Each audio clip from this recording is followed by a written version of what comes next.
What is going on, everybody? My name is Ciara Lawler. Welcome to another week of Weird News Wednesdays. This is the Heroes for Hire podcast. We're back again talking all the strangest news stories from around the world. We talk about the news the real news is too afraid to talk about. As always, I am joined by my partner in crime, Mr. Shaun Jamieson. Shaun, how is it going? I'm good. I miss you, Connor. I wish we were in the same room together. It's such a different... It's weird because now we've had a taste of it for the 100th episode. And I was like, oh yeah, that was good crack. Yeah, just to, have a friend, you know? Because I'm sure we've all experienced it during this, like the global bastard, when you actually get to meet up with somebody, you're like, this is weirdly better than WhatsApp. Yeah, somehow I thought that it was fine up until now, but no, this is better. And so, yeah, we are unfortunately not in the same room for this episode of Weird News Wednesdays, and we do have word, sadly, that I don't know if we'll be around next week as well, but hopefully, over the coming weeks, we will get more and more, we'll make it more and more regular that we try and get together and have a few recording sessions, because I think it's just more fun that way. It is, it's more fun for us and it's more fun for the listeners. At the minute, it's a slog for everyone involved. We say this at the start of the episode. Right up it's top, a fucking slog. Look, I'll be honest with you lads, I turned off now. I'm just going to put it out there. If I were you, I'd call the whole thing off. And so, this is Weird News Show. What do we do here?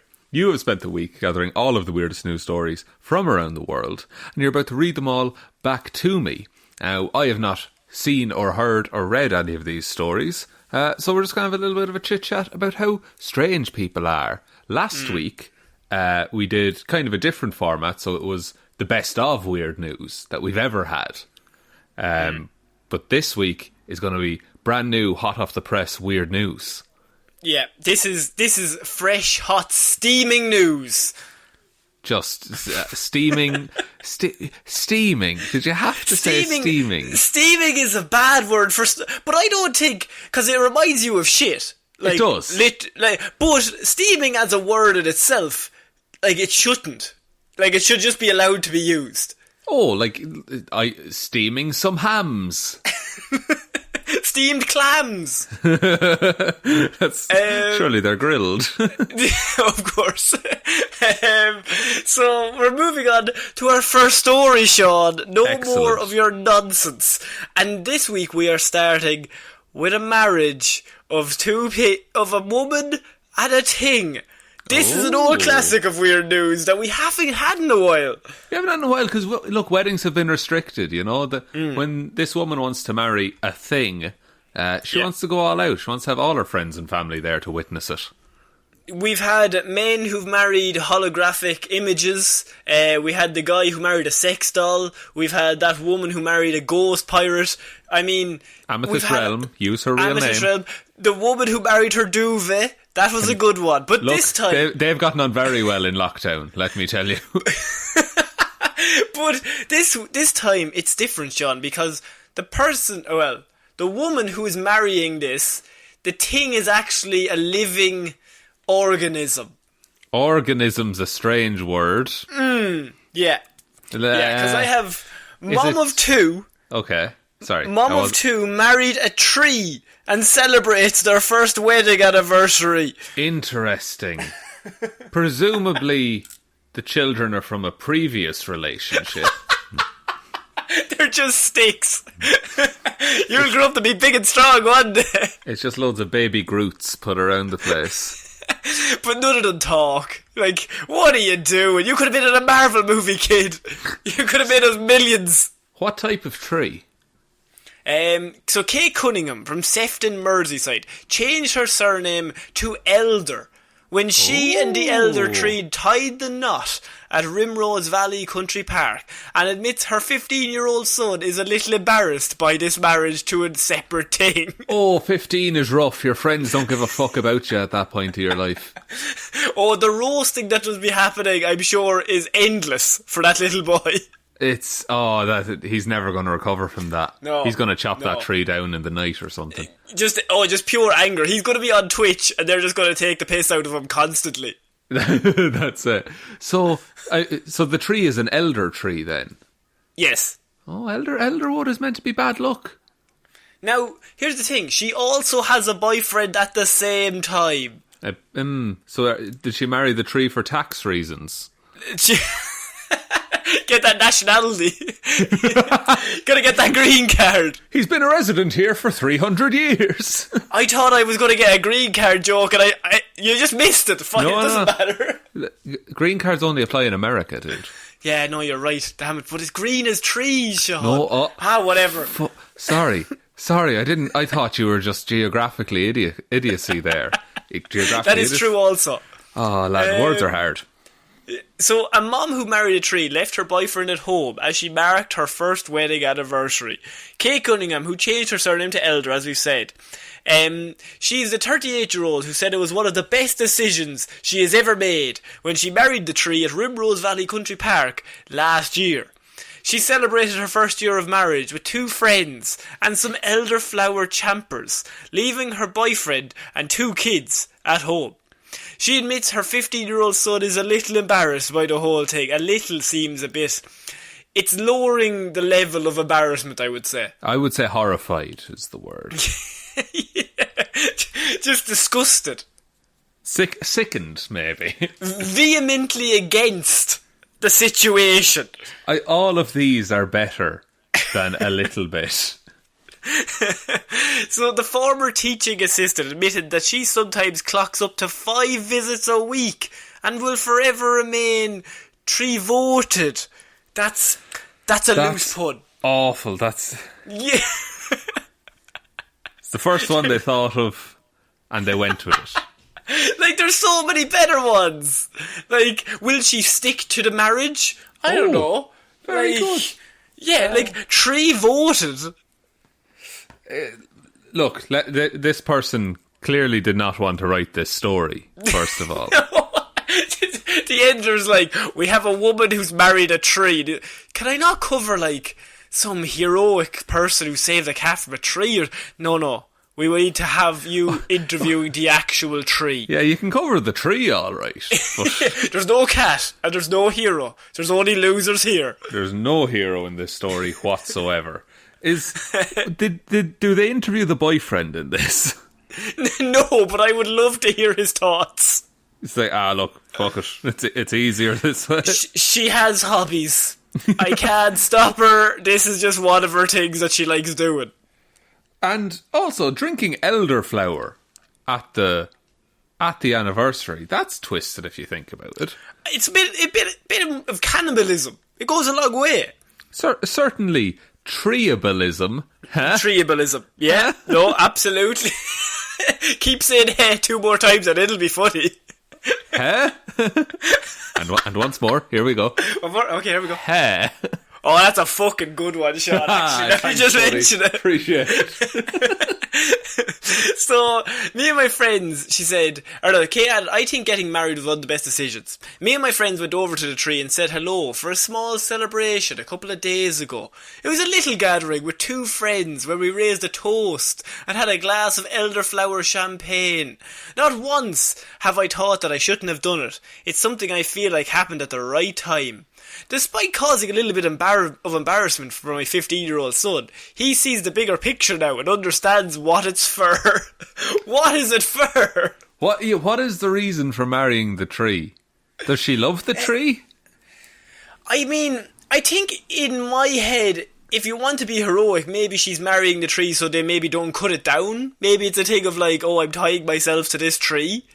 Legally, yeah. Legally, you can't chop it down if it has legal rights of a marriage. Does the tree have custody over the kids? I think at this stage, yes. That boyfriend has no custody. The boyfriend is not in a marriage with this woman. That's true. In the eyes of the law, the tree would have first claim on the kids. If they wanted to go for a mortgage together, she'd have to go with the tree. The tree would have to co-sign. That's right. So, it's something which has made me feel a bit more confident about myself. I don't care about what anyone else says, which I'm glad for because we are saying things. We are saying many things and none of them positive. Marrying the tree has given me a new purpose. What is that purpose, Shaun? News interviews? News interviews. She might get an interview in, like, Newsbreak or Hello Magazine. Could happen. One of those high-quality journalistic articles. Yeah. I was... Sorry. She keeps just referring to it as the tree. She didn't give it a name. No. The tree has no name. Okay. That's... What do you think? How did they sign the marriage certificate? Did he sign a tree? Is it a he? That's presumptuous of me to think that the tree is male. I'm sorry. This is true. But she does recommend... She says he's he. Or no, she keeps saying tree, so maybe it is a female. We don't know. We'll call it the tree they, and we'll call her mental. So she even says, I've changed my name to Elder. So her second name is now Elder instead of her second name that she had. Why have you done this? So even that gives me a whole new feeling. It fits in with married life as well. I feel like a changed person. Kate wore an olive dress and floral headdress as she said her nuptials with the towering tree last year. The ceremony was attended by dozens, and the local musician and poet Davy Edge performed, everyone's favourite local musician and poet. Davy Edge himself? No, not the Edge. Oh, sorry. Shit, that would have been way better. They could only get Bono. Yeah. We either have Davy Edge or Bono. Fucking get Davy Edge in. Fucking Davy's making a killing off of this partnership. So Kate has remained more loyal to her tree than ever. She said, I make sure to stop off, even if it's just for a 5-minute wander. I like to just sit there and soak in the surroundings. I like the peace and quiet around the tree. Often I like to talk to the tree. I say hello and thank you for your good energy. I feel like a stronger, better person. Better? It sounded like your head was in your hands. I did have to raise up my mouth to microphone level, that's true. Yeah, she feels like a better person. She has this tree. I mean, I don't know if you've ever gotten into a fight, but if you turn up to a fight and you've got a tree backing you up, Lord of the Rings has taught me that's a good thing. They're not trees, they're ents, first of all. I do apologise. Sorry, nerd. And second of all, where's the Lorax in all this? Yeah, no, that's a good point. He speaks for the trees. The Lorax wants to minister. That's in the marriage. DeVito was there. Oh, it was so good. It was a lovely ceremony, Shaun. Very subdued, very natural. That's ridiculous. Yeah. I'm sure it's part of stop the tree from being cut down. So, but I also think, don't put your kids through this. And you know how it was love at first sight, Shaun? She said, one day I was looking around tree hunting, looking for a tree. I was like, oh yeah, nice. As there was a forest there and she couldn't see them. You can't see them. But as soon as I saw the elder, I thought, that's the one. This tree didn't get much say in this marriage. Well, look, she likes an older tree, you know? Yeah. Yes, she does. I walked it around it for a few hours because the park is so big. A few hours you walked around a single tree. I mean, this is getting a bit X-rated. This is ludicrous. Where do you rank this woman's marriage on our marriage scale, first of all? And what do you feel about this marriage? Oh, this is it's definitely top 5. Definitely top 5. And we've done about 50. I was like, the amount of weird marriages we've done on this show boggles the mind. I mean, it's definitely below Ghost Pirate, though. I don't think anyone's going to top that for a while. Do you think that the boyfriend feels jealous? As ridiculous as it sounds. Maybe. I mean, it depends kind of how happy she is after coming back from the tree. Yeah. If she's in a bad mood leaving you, and then she comes back in a happy mood, I mean, I would be maybe slightly jealous. Like, what the fuck is he giving you, or the tree giving you, that I am not? That, yeah, like... And to be fair, like, you can climb a tree. You can have great fun in a tree. Can't climb a human. Well, so, I mean, there's some really tall humans, which I just can't climb them. Just can't climb. Not in the same way as you just climb a tree. Yeah. But if this is the case, then if she's walking through a different forest, will she just, like, fancy another tree? Ah, she's not that shallow. Come on now. She spent hours looking for that first tree. And she walked around it for ages. Just surveying it from every angle. Wait till it gets hit by lightning or something. Why would you put that out there? Come on. I love chaos. I just wanted to see what she would do. Look, I wish her and the tree well. Yeah. And I wish the boyfriend and the kids even weller. I would say the boyfriend and the kids are the ones I'm mostly thinking about. At this stage, they must all just have the dinner table and kind of give each other the look like, your mother's gone to the tree again. Right. Okay, what are we having for dinner? I haven't seen her in 5 days, Papa. When will she be home? She's walking around the tree, you know she loves it. It's the only thing keeping her from killing us all. Because she's so damn disappointed in me. We've made it sinister now. Okay, we're moving on to our next piece of news, and this is an 80-year-old man who disappeared while out hiking turned up at his own missing person appeal. Wait, he turned up to look for himself? Yes. Unreal. What a hero. An 80-year-old man who went missing while hiking during a hailstorm was reunited with his family at a press conference staged to try and find him. She's like, that looks familiar. Yeah, you at the back. You not the guy on the big poster. But they pull him up. He looks very like this man. If anyone sees this man's doppelganger, you bring him in. It has gotta be him. Dead or alive. Wait till you hear this man's name. Harry Harvey. Ooh, 2 first names and alliteration. If your second name was Harvey, don't call your son Harry. It's a family name, Connor. John, Frank, Bill, they all work a lot better than Harry Harvey. John Harvey's a strong name. Yeah, it is. And he was reported missing at 1:30 p.m. on Sunday after he became separated from his walking partner while out hiking in the Yorkshire Dales. Remember, this is an 80-year-old man.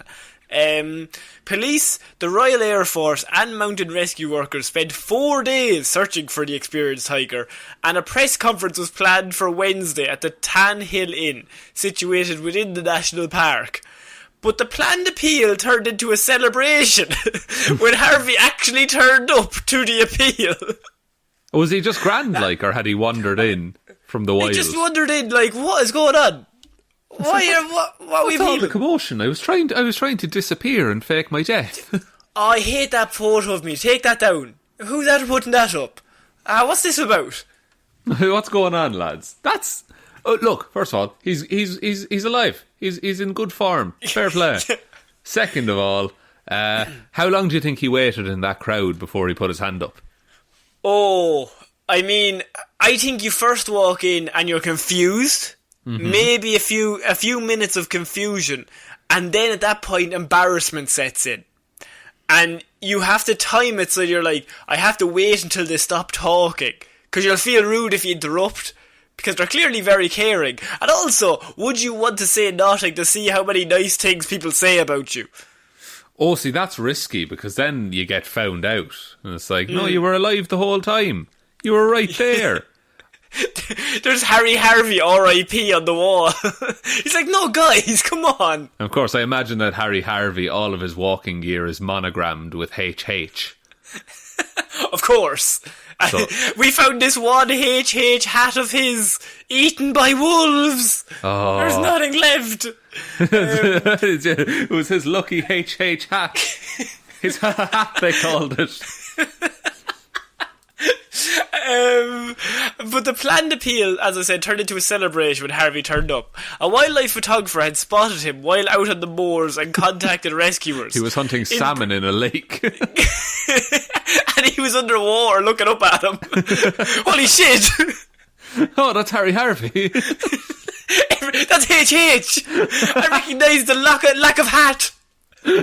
God, he must be cold. What a man. Embraced by his son and daughter-in-law, Harvey, who had a large dressing on his forehead, addressed the cameras and waiting reporters. Seated by a roaring fire in the country pub, he described being caught in a really heavy hailstorm with howling gales and winds. I think he could have gone all out here. I think he could have gone absolutely just over the top with the story. Oh, there was a thunderstorm, and some wolves attacked me, and also bears attacked me too, but I fought both of them off. I fought them off. It was like the Liam Neeson movie The Grey, but with bears. But wolves were also there. And the combined. Revenant. Oh God, I am Liam Neeson DiCaprio. I am Leo Neeson. Leo Neeson is way better. How did I not think of Leo Neeson? By the time I got my kit on, it was really dark. This is him talking at his own press conference, by the way, that they set up to find him. Oh, sitting in like a high back leather armchair, I imagine, in front of a roaring fire with a glass of scotch. And everyone's sitting around him on tiny little stools. Yeah. Harvey said he then reverted to plan B by finding somewhere safe to camp and setting up tent. When questioned about his injury on his head, he said, "I came off a bridge and that was it. Lost my glasses and my compass. Fortunately, the orange frames of his glasses made it easy for him to find them." Asked how he felt about gathering at the pub, he said, "If I'd known, I wouldn't have come back. I could do without all of this." He's he's humble, Harvey. He said, "I had 3 really good wild camping nights where I was on my own and had all the kit I needed." I think this is getting a bit sinister now. I fucking hate you. He was just grand. Like, he was happy. He was grand. he was just hiking. That's a level of badass, to be just 80 and stuck in the woods and be like, this is fine. And there's hailstorms and he's like staying in a cave. And he's just like, it'll be grand. We'll make a trip out of it. So go on, we have a few days. We'll make the best of things. What can you do? And then he's like, I may head back at some stage. They'll be getting worried. Alright, look, we'll go another day and then I'll go back tomorrow. Yeah, and then he rocks up to the pub. Oh no. Shouldn't have waited that extra day. I shouldn't have stopped for that haircut. I went to that hat shop. I just wanted to get some more. The only thing I was getting a bit short of, I've got a hell of an appetite, and when I get hungry, I've got to get something to eat, or I can't go on. He said. Harvey's relatives were less enthusiastic about the experience. His daughter-in-law, whose name was not given, told the press conference, "He's had a blast. We've had a nightmare." That's a good line. That is a good line. Also, yeah, like, think of it from his perspective. He's never going to be allowed to do this hobby again. No, but also, I think you'd be slightly offended that he'd much rather stay on a hill in a gale force winds and rain than hang out with you for one more second. I mean, it's not that he'd rather, it's just that when it happened, he was fine with it. He was like, oh, this is better than what we'd already planned. This is better than the weekend I was on. Yeah. Harvey's son said his father is now grounded, adding that he can wear his new hiking boots to practice on the bowling green rather than go off trekking ever again. Fuck's sake. So more than 100 mountain rescue members took part in the search for Harvey, as well as search dogs, police officers and members of the RAF. Oh God, that's a lot. That is like an organised effort. 100 members of the rescues, or 100 members of the mountain rescue, search dogs, police officers and members of the RAF, and he turns up at his own press conference. I hope he like entered in and like threw down a smoke bomb. It was just like, did you miss me? Just appears on stage. Ha! It was a plan all along. He goes up, takes the mic, and just like, I suppose you're wondering why I gathered you all here. There's been a murder. One of you is the culprit. I'm looking at the search dogs. And then he just like, he pulls a cord and the four walls of the cabin like tip down like it's a cardboard set. And then he just says one word into the mic. He just looks around the room and goes, run. And then he hunts them. Just pulls out a bazooka out of his hat. I'm also a magician on the side. Here's a bazooka and a hat. Okay. And a dove. Dove. What's that behind your ear? Oh, another bazooka. Not a coin, little boy. Run. So the Swalldale Mountain Rescue posted on Facebook, great news, Harry Harvey has been found safe and well on the moon near Tan Hill. Over 100 mountain rescue members have been involved in the successful search. It was not a successful search over the 3 days. Not on their part, but on Harvey. No, Harvey found himself. If anything, it was a failure of a search. He came to them. Well, the PR campaign was great, you know, it was all over Woodland social media. So they went out and they looked for him, couldn't find him, turned around, everyone went home, and he said, look, I'll tip on there now. Come on, we'll go say hello. Yeah, I'll get the lift home. Is anybody going by my house? No, I need nobody. A lift. Right, back to the woods. Alright. Back to... Should I have a camp set up anyway? Alright, talk to you after. So Harry Harvey turned up to his own press conference that he went missing in, and we can only assume Den began hunting them one by one. Yes, and there's about 4 left at this point, and they formed an uneasy alliance. Uneasy. And then one of them's going to turn on the other ones, but they'll be the first one to go after that. And one of them is like hiding a bite, and the bite is slowly turning them into Harry Harvey. No, slowly turning them into Harry Harvey's hat. Oh, God. Oh, no, there's thread on my sleeves. Oh, no, look at my arms. They're wool. Oh, I like where that story went, and I'm glad that man's alive. Okay, we're going to move on to our next story. That is an Oklahoma woman who told cops, I have to poop, before a high-speed chase. Before the chase? Yes. Okay, so... I mean, look, first of all, I think that's totally fair. You should be allowed to say that to the police. So, Emily Sind Owings, 28, was pulled over around 9 a.m. on Tuesday morning when a cop noticed that she was not wearing a seatbelt.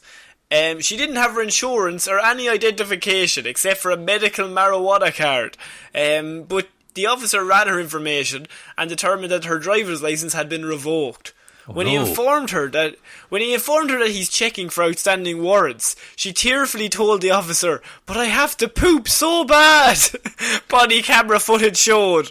Oh, it's on body. Okay, fair enough. Yeah. It's not just the word of the officer there. So her first line is, "I have to poop so bad," and she clearly sees maybe that's not working. She takes a different approach. It's my birthday. It's my fucking birthday. Why won't you just let me go? And then the officer responds with, "Because your license is suspended, man." Look, you drive a hard bargain, officer. Then she apologises again and reiterates that she didn't know. Otherwise, I wouldn't drive no more. But can I please go home and poop? She says. Look, really needing a shit is pretty debilitating. And I would argue makes it not easier to drive, but I think you're more more direct as a driver. Like, you're going where you need to go. You're going as the crow flies, like. Exactly. Like through some people's gardens or, through an orphanage or something. Yeah. No, that orphanage can be built again. I need to get home. We can get new orphans. I can't get more time. I need to go home. I need to poop. I don't think you're getting this, officer. It's very clear. And so, And the argument of it's my birthday as well, that stopped working like when you stopped getting homework, you know. Yeah. I think even, once you reach past, like, 18, it's my birthday seems just a bit, I don't know, not great if you're genuinely in trouble. Like, if you're like, will you make me a cup of tea? It's my birthday. Like, sly wink, fair enough. Yeah. But if it's like, I killed 4 people, it's my birthday, so I mean, come on, officer. Yeah, exactly. It's like, yeah, any time you're breaking the law, you need a better excuse ready. What about the poop? Which is a better excuse?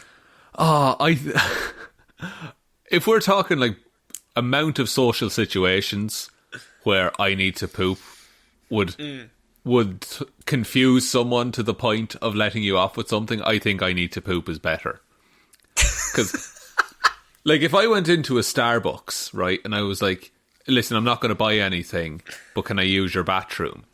Which, like, if I say it's my birthday, they're probably like, oh, look, happy birthday, but I'm sorry. If I say, no, dude, I really need to poop. He's never heard that before. No one's ever said that to him. That's something that candid has never been uttered. Not at all. And then, like, he's just like, all right, fine. Yeah, just panicking. He's already on the back foot, like. Exactly, you need to confuse him mentally. Yeah, exactly. It was then determined that during the stop, so she's already mentioned, I have to go home. She's in tears. It's my birthday. I won't drive anymore. I know my license is suspended. I'm gonna go home and poop. I'll be back in a few minutes, officer. It was then determined during the stop that there was a warrant out for her arrest for allegedly fighting an officer previously. Oh, no. The cop then asked her to get out of the vehicle, informing her that she was under arrest. You have warrants in Woods County and they are coming to get you, the officer said. But Owings refused to cooperate, telling him, no, they are not. Fuck you guys. Oh no, this is how it happened the first time. Yeah. She then sped off from the scene, leading authorities on a pursuit for several blocks with speeds topping 70 miles per hour. Owings allegedly blew through several stop signs where before she ultimately stopped and surrendered to cops with their guns drawn. But she still apparently had business to take care of. She said, and while she's being escorted into the squad car, she asks one of the officers, can I poop in your car, man? Yeah. And what did the officer say? I think if any situation devolves to the point that you look at someone and go, can I poop in your car, man? I think you've lost that situation. It is hard to come back from, I grant you. Yeah. But on the situation that it works, you've made a friend for life. You're bonded. If he's like, I do it all the time, you're forever friends. Exactly. It's like blood brothers. Like, yeah. But he says, you could have already been on your way to jail, the officer said. To which she responded, yeah, but not pooping.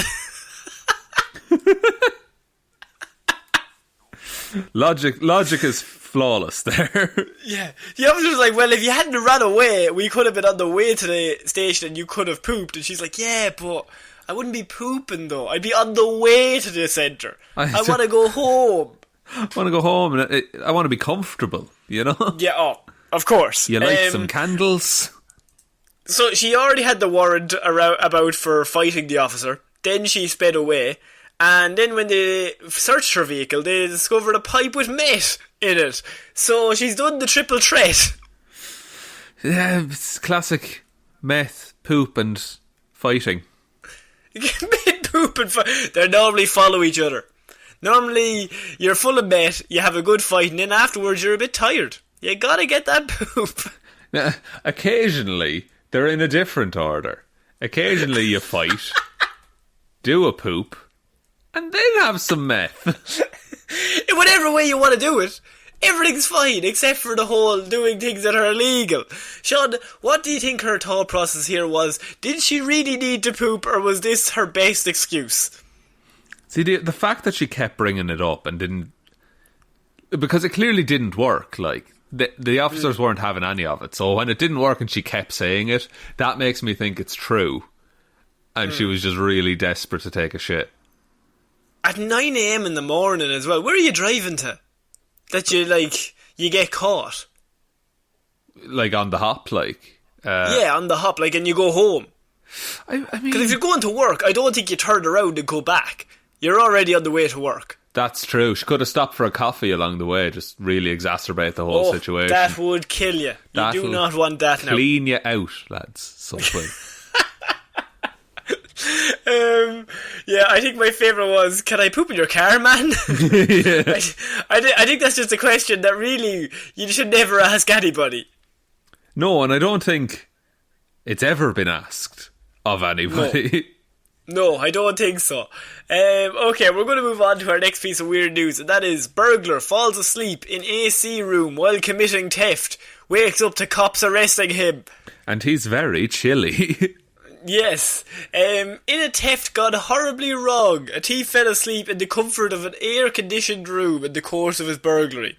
The 21-year-old man who attempted to rob a house in, I'm going to absolutely butcher this, but Andhra Pradesh's East District home fell asleep under the bed of the owner in the middle of the night and eventually was caught red-handed, reports the news.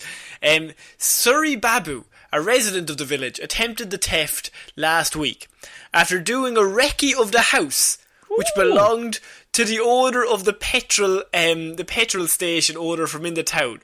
And so he does the recce for over a long period of time.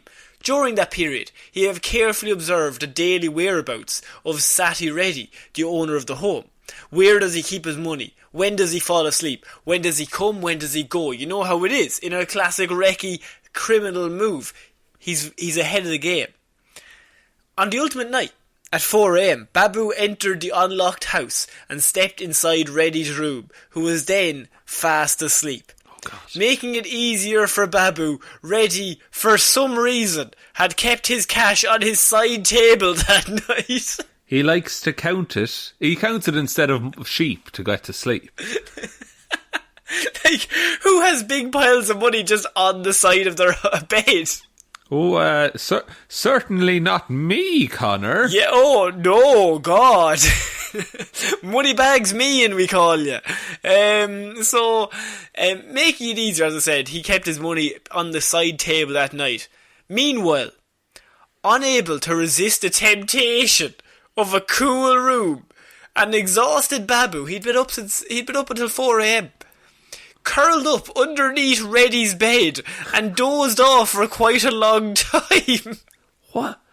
How would you make that decision to be like, okay, I've got the money and I'm ready to leave, but first...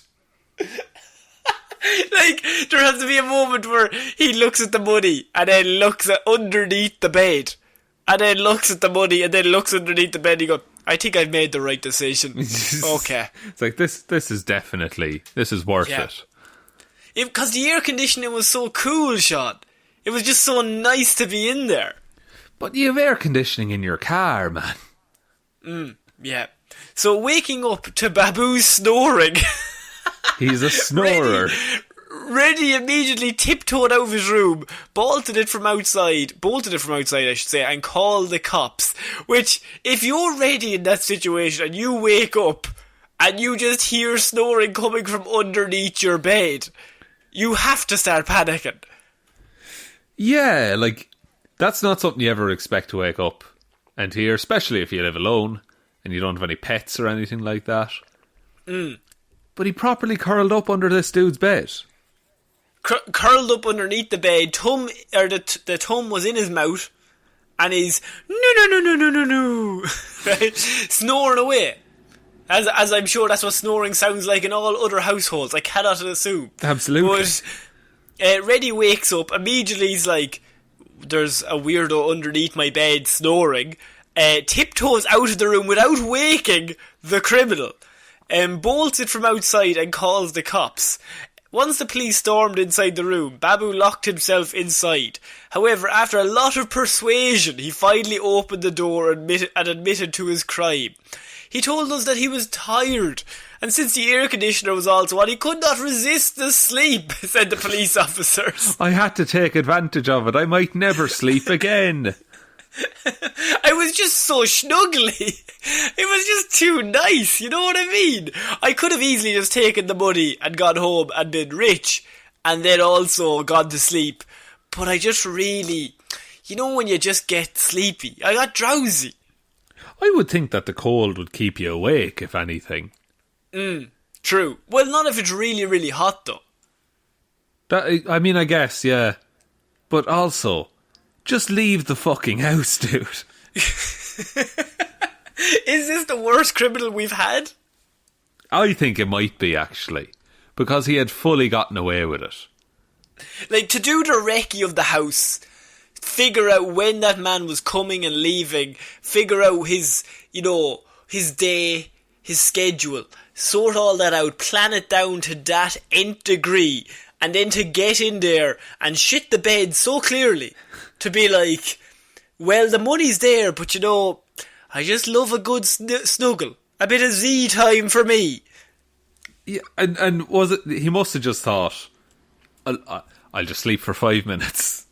And I'll have a 20-minute nap and set an alarm. As soon as you make that bargain with yourself, you've lost. Yeah. Do you think he set an alarm on his phone? Right, that'll wake me up now in a little bit. See, that seems like a good idea, but it would also wake up the man he's sleeping beneath. This is true, yes. I don't think any theft should ever happen that you fall asleep on the crime.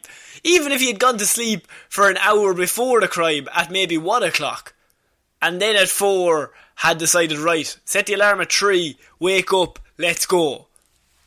Yeah, I can't think of a situation where being asleep during a robbery is ever helpful, No.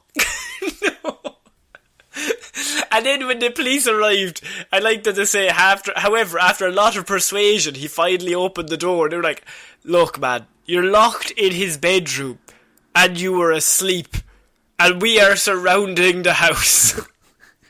You are dead to rights here. There's no way you're getting out of this. The police revealed that Babu ran a small sweet shop, but didn't make much money out of it. Drowned in debts, he thought a theft would help him come out of his financial troubles. His family also admitted to him being an amateur thief, which I think this is a pretty amateur move. Oh, that is like day one of thief school. Step 1, commit the crime, get away, then sleep.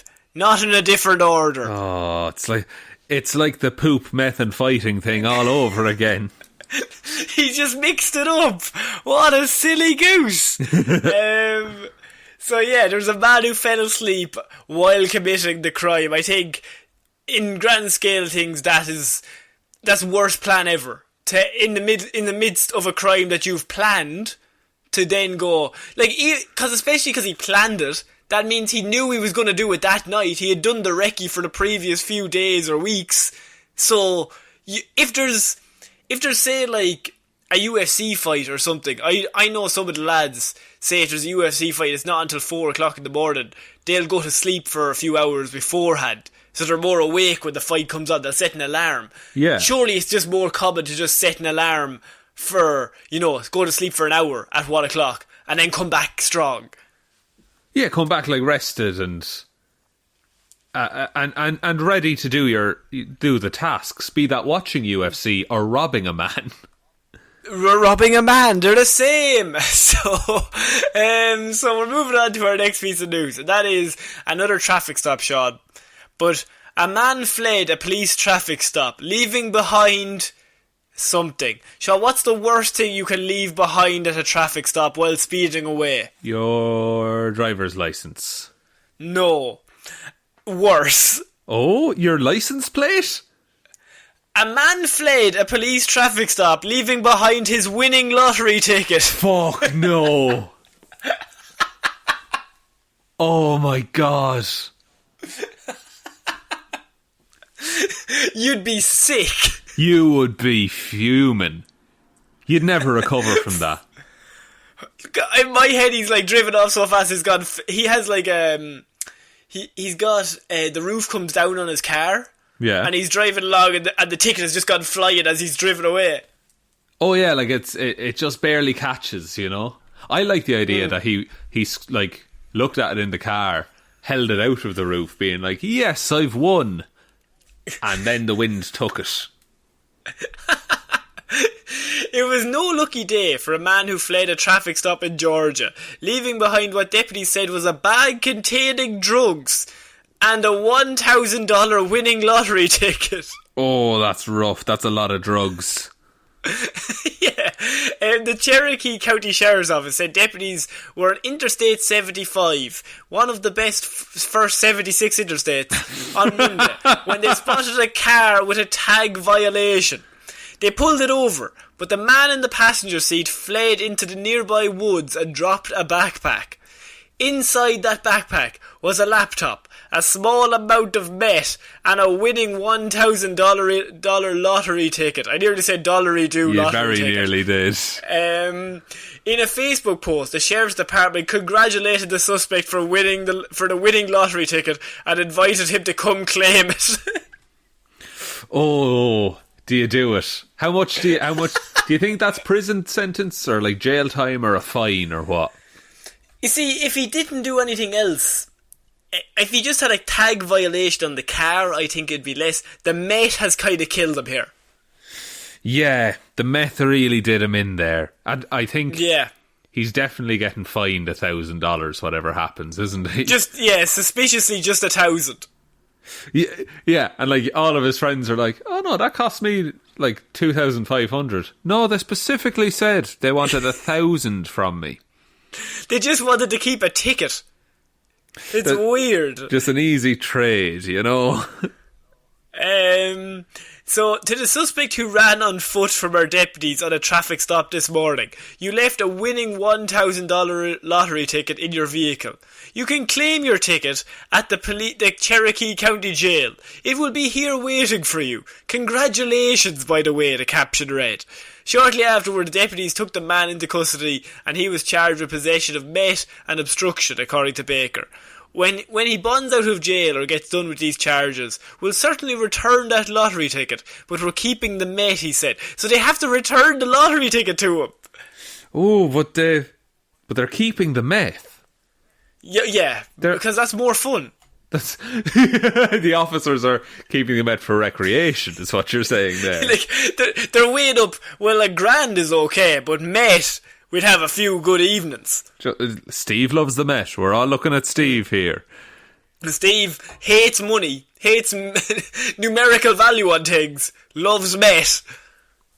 I mean, look, I think this is entirely fair. I think he should have to come in, claim the ticket and face the consequences, and he's also going to, because he was dumb enough to lose it. But the thing is, they have to return it, so technically he's a winner. He just needs to come in and take his punishment. But actually, if he comes in and gets put in jail, then the lottery ticket will expire by the time he gets out. Yeah, that's true. Unless he gives it to someone to claim it. Maybe. Because, they can take the meth from him because it's an illegal substance, but the lottery ticket is his, legally, if he had it in his possession. Like, that's not doing anything wrong. True. He bought it, he won it, and he's entitled to claim it, but he's not entitled to have meth or have a speeding fine. No. I think you would be sick when he runs into that woods and he's like, where did I put the fucking ticket? He's like feeling around in his pockets. He's like, oh shit, the cops are on me, but at least I have my trusty lottery ticket. Huh? My winning lottery ticket. Nothing wrong there. That's all aces on my part. Oh heavens, no. Oh fuck. I left it with the laptop, didn't I? Yeah, I threw it in the laptop. I threw it in with the laptop bag. Definitely, that's where it is. Yep. Oh, that's... Do I go back? No. There's no point. It's... I also, like, £1,000 is a grand amount to win on the lottery as well. It is a grand amount, yeah. Oh, fuck, because grand means 1,000. Yeah, there you go. Go on. Fucking hell. Didn't even plan that one. They're not all winners, go on. Oh, I could be a winner. You could be, but the lottery, it tricks you, because nobody's a winner. Especially not this man. He's lost everything. His money and his meth and his car, maybe? I could only assume they took the car as well, yes. Okay, fair enough.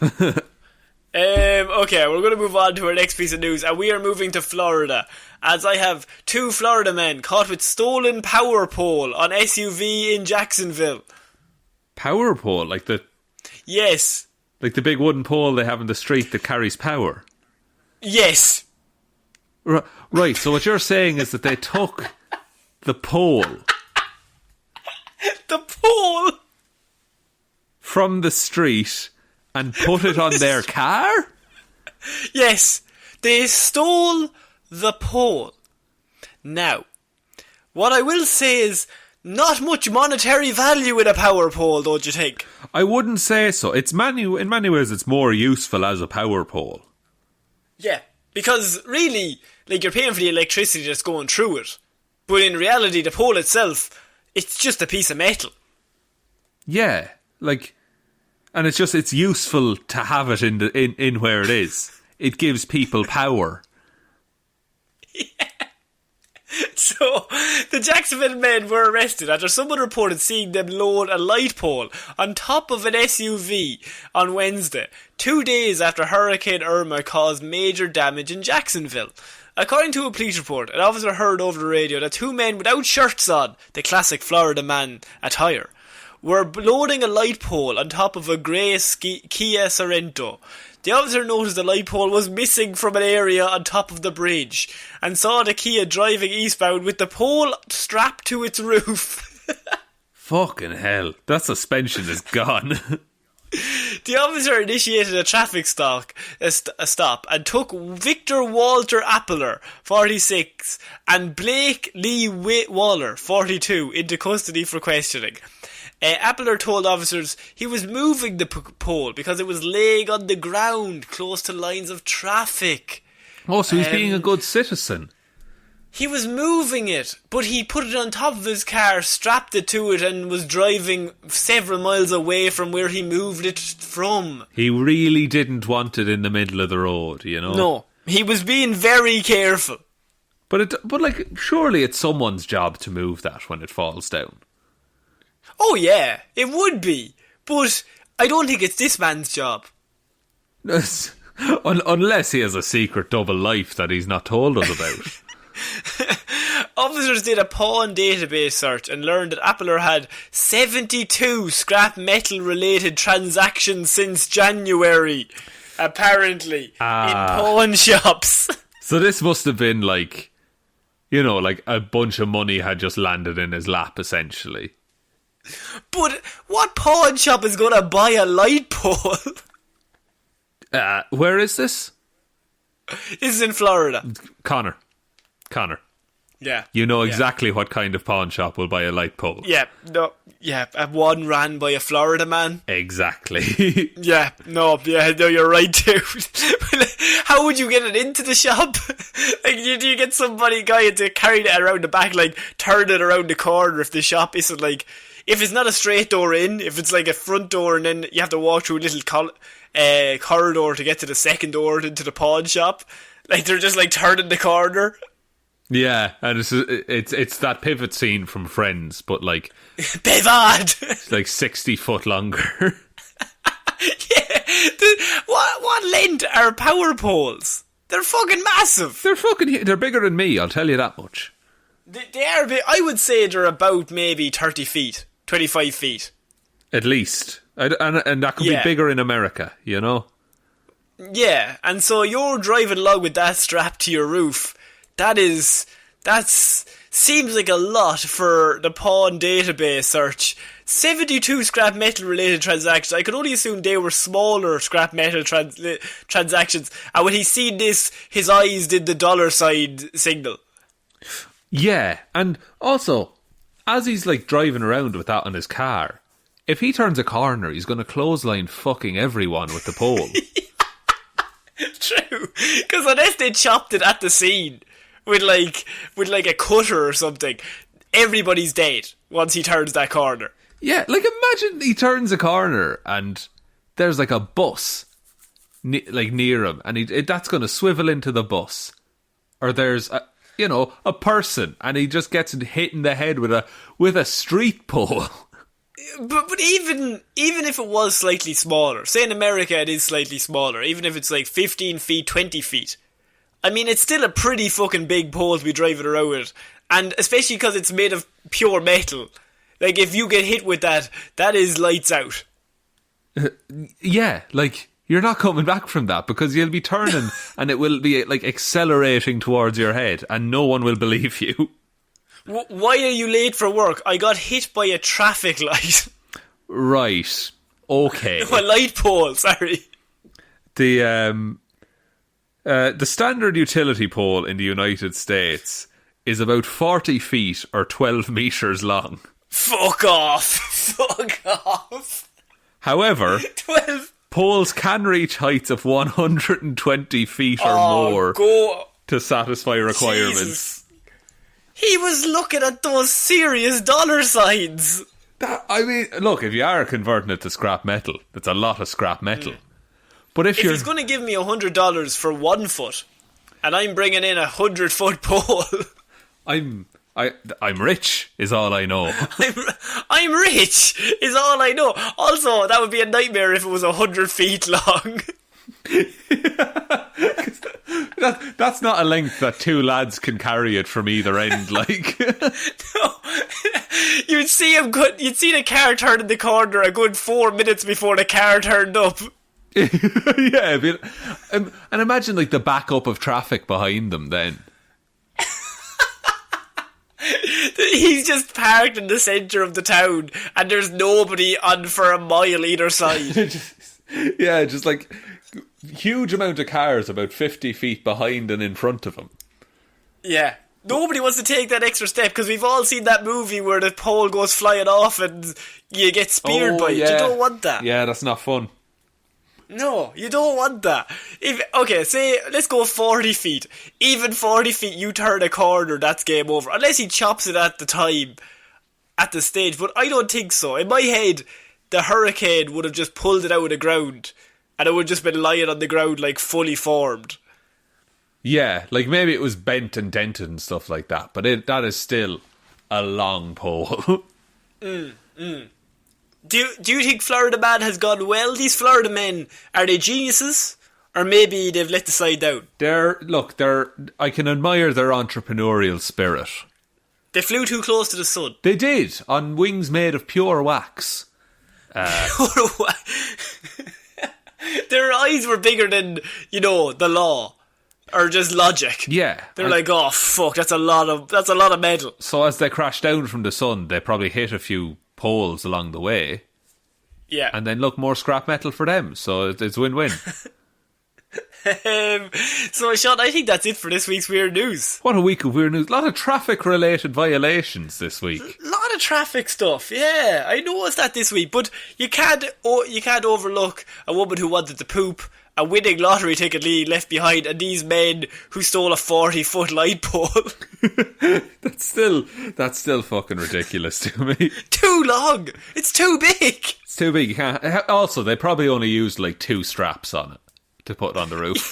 Yeah, it's held out by blue tack. Oh, of course. Oh, that'll be fine. It's grand. It'll be fine. It'll hold it. Sure, didn't it hold up that poster for years? The passenger seat was holding it with one hand outside the window. Oh, like a cool guy. Grand, Tommy, go on there now. Throw a hand on that there. Good man. Do you want to take us out? Yes, thank you everyone for listening to this episode of Weird News Wednesday. We will be back on Friday with Hero or Zero, Monday with Movie Mondays, and next Wednesday with another episode of Weird News Wednesday. Big thank you goes out to all of our patrons who support us over on Patreon. That's patreon.com/Heroes for Hire podcast, or there's a link in the description to that if you're interested. Thank you all so much to everyone who supports us over there. And don't forget, if you haven't already, go listen to, we put out our Lazarus Pit episode where we talked about The Incredibles this month. So that is up there for our $5 and above patrons to listen to and hopefully enjoy. But the best way you can ever support the show is by telling one human being that we exist. Oh, just the one. Sorry, I went but I should have went in with just the one. No, it's fine. Look, we have a rhythm, Connor. I'd appreciate it if we could stick to it. That's the first time in 100 weeks I haven't jumped in. Well, 101 weeks. 101, yes, so you're right. But Yeah, we're on all the social medias. Facebook, Here's for Hire Podcast. Instagram, Here's for Hire Podcast. Twitter, @Here's for Hire Pod, the 4 is a number 4. Or you can email us, here'sforhire_@outlook.com. But I think that's about it, Connor. I think so. So, I've been Ciara Lawler. I've been Shaun Meehan. I'll see you next week, guys. Bye. Bye.